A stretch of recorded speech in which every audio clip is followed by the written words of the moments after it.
케빈즈 해외자료 번역 미니 시리즈 2편. 최강의 해리어 부대와 함께하는 USS 사이판호의 공격부대. 해리어에 관한 해외자료 번역 미니 시리즈 1편을 통해 해리어 조종사들이 말하는 해리어에 대해서 알아보았습니다. 이번 2편에서는 해리어가 함재기로서 어떤 역할을 하고 어떤 위력을 지니는가를 살펴보게 될 것입니다. 세계 최강의 해리어 부대를 운용하고 있는 미국 USS 사이판호의 실제 사례들을 살펴보면서요. 재밌게 시청해주시고 구독과 공감은 만든 이에게 큰 힘이 됩니다. 자, 시작합니다. The largest Harrier force in the world belongs to the U.S. Marines. The Marines are on permanent standby to land thousands of troops anywhere in the world. This assault force of 3 ships is led by the USS Saipan. It carries 6 Harriers, capable of delivering awesome destructive power.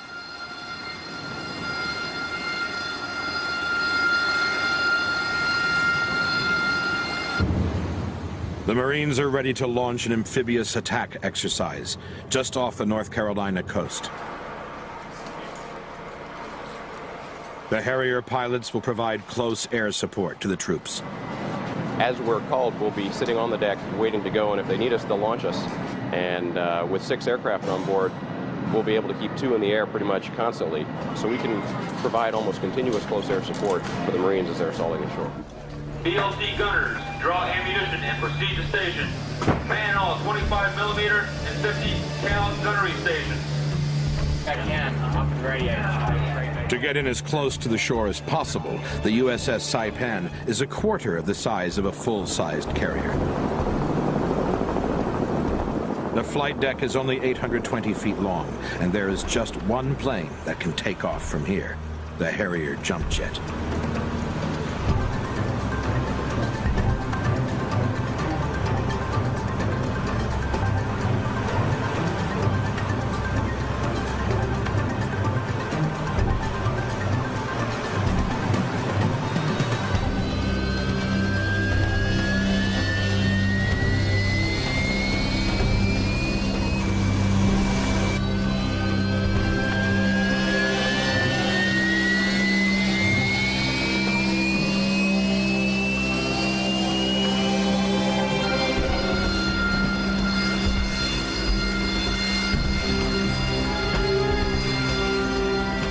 Although the Harrier can take off vertically, when it's fully armed and loaded with fuel, it needs a short runway.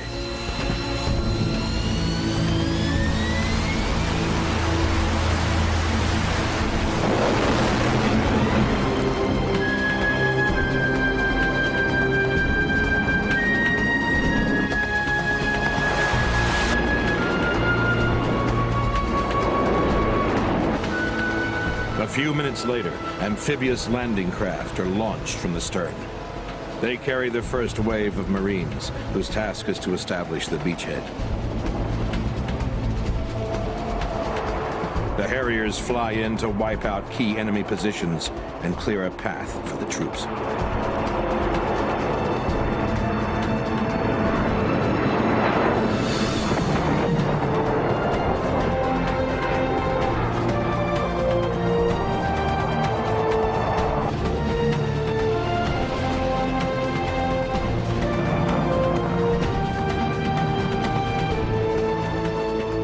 One of the first to arrive with the ground troops is an experienced Harrier pilot who will be in radio contact with the pilots in the air. He will coordinate the air support. 305345. As an aviator, he's able to see and understand what we as pilots are doing as we come rolling in on a target. By the very nature of the mission for close air support, it means that we're going to be dropping live ordnance in close proximity to friendly troops. The pilot instructs the ground troops to direct a laser beam onto the target, which the Harrier weapons lock onto. 600, 2 tanks in the open. Mike and Golf. 635, 938.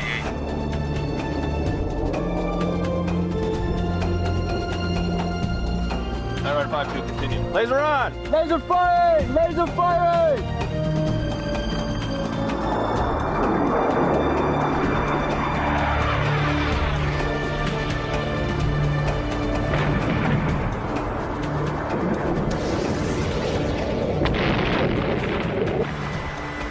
Jump jets are extremely rugged. They can land almost anywhere. The strength is that we can be forward deployed, we can land on roads, we can take just about any kind of fuel that you want to put in it. As long as we have somebody to put new bombs on our airplane, we'll take off again and be minutes from the fight instead of half an hour from the fight. At the end of every mission, they face the challenge of landing on the carrier.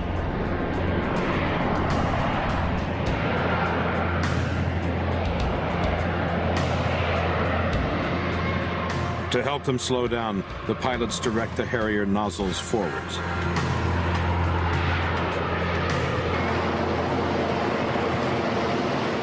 When you put the power up and you throw the nozzles forward, you slow down quite rapidly. You'll go from 500 knots to under 100 knots in just a few seconds. Kind of leaves you hanging in your straps, and you can definitely feel it. The only way down is vertically onto a ship that is constantly moving.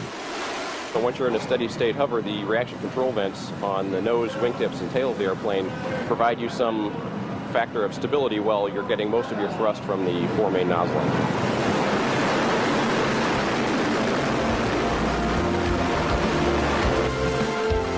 These Marine Top Guns have to land on the carrier up to 10 times a day.